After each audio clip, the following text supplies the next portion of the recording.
আসসালামু আলাইকুম everyone, welcome to my another video. তো কিছুদিন আগে আমি বাইকের মাইলেজ টেস্টের ভিডিওটা আপলোড দিয়েছিলাম। তো সেখানে মাত্র বাইকে মাইলেজ পেলাম 30। তো এত কম পাওয়ার কথা না, কারণ এর আগেও আমি মাইলেজ 40 পেতাম। তো কী কারণে হঠাৎ করে এভাবে মাইলেজ কমে গেল, তো সেটা দেখার জন্য আজকে একটু গ্যারেজে নিয়ে যাচ্ছি। তো দেখি কী কী সমস্যা আছে।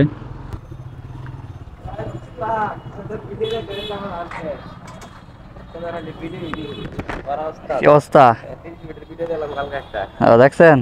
মানে 22-এর উপরে তো ওঠে না, মানে স্পিড তো ওঠে না, টপ তো ওঠে না। কি করতাম কোন?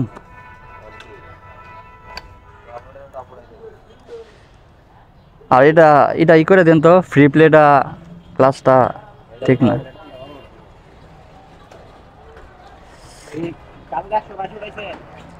এটা 2 দিন আগে।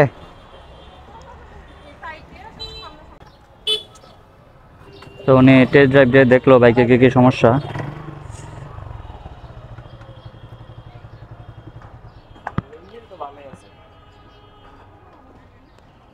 ইঞ্জিন ঠিক আছে, তাহলে সাউন্ডটা এমন করে যায়।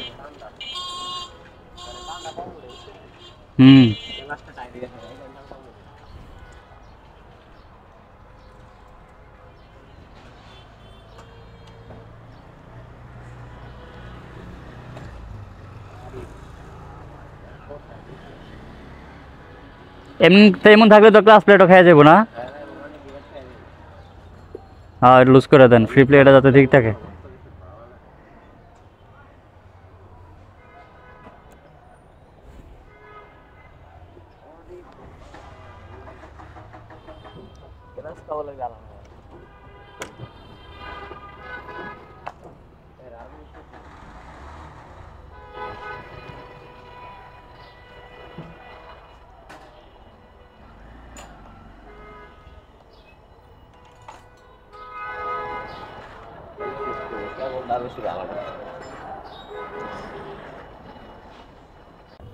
সেনটা কি বেশি লুজ?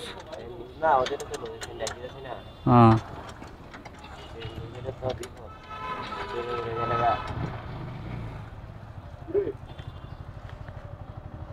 কই যাস তুই? হ্যাঁ, ওই যা করার লাগে করেন, দেখেন এত কম মাইলেজ পেলে তো হয় না।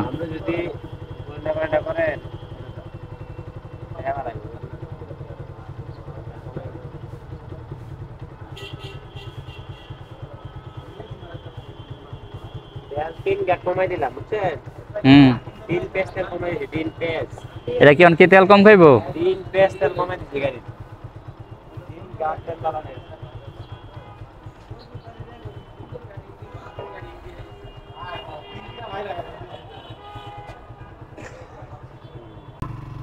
সো এভরিওয়ান, এখন গ্যারেজ থেকে বের হলাম।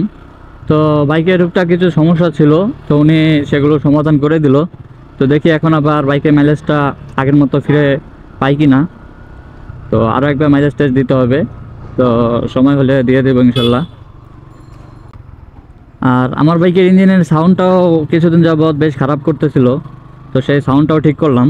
এখন মোটামুটি সাউন্ডটা খুব ক্লিয়ার।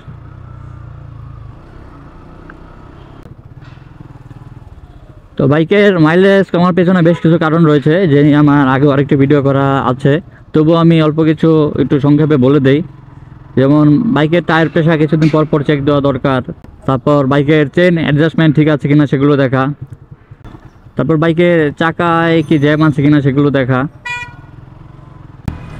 তো কিছু ছোট ছোট বিষয়গুলোর প্রতি নজর দিলেই বাইক ভালো থাকে। সো এভরিওয়ান, আজকের ভিডিও এ পর্যন্তই।